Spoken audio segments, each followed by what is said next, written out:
Communication is absolutely vital in the team, of course. Every second of the game, some player communicates in the game what's going on the map, where are the enemy team positioning, what are the teammates doing on their own team, and then you have to make split decisions on that information in game.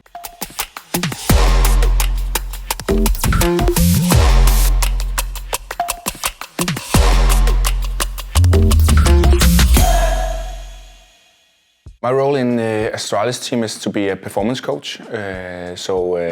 My main objective is to help them with the mental part of the team, how to work together in a good way, how to communicate, what to do to be fully prepared for the matches. The difference between football and CSGO, a lot of the same things, but in football it's not as essential to communicate. Sometimes you could be at a stadium where you can't hear each other, still you can play a good football match.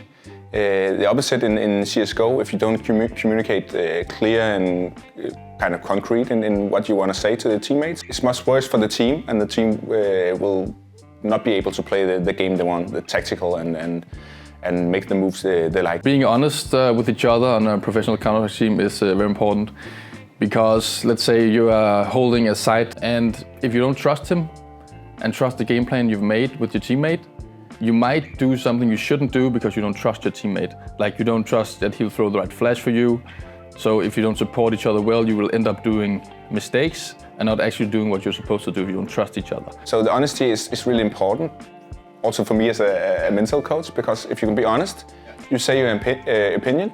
So nothing is just being, in your head boiling and you're annoyed with something. Then you tell each other what is up. Sometimes it's a misunderstanding.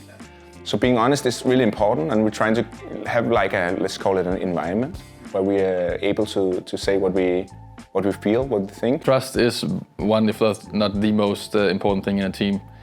Because if you don't trust your teammates and trust in everything they're doing, and you second guess them all the time, it's hard to be focused on your own game. Like if you're playing and you're so focused, and you always have in the back of your mind that your teammate is not having your back, it will take focus away from your own performance, and you will think about your teammates if they're not doing their job, and then you might not be focused when the opponent gets into your screen and you might not shoot him. So if you have complete trust within the team, you just feel so comfortable and you can put all your focus into your own game, and you just know that your teammates will do what they're supposed to do and what the game plan was. How do we build trust within the team? It's really difficult to answer that question fast. There are many tools we can use. But I think the most important part is actually the players' understanding. Building up trust is a key factor to winning rounds in-game. That connection can be difficult to explain, especially if the players were not aware of it, or they might not be aware of what the trust thing going on inside a group. We can measure that trust, or the level of trust, directly inside the game. If you can't build that connection and make the players understand that this is actually so important as prag in-game, then it's an almost impossible task to build up the trust, of course.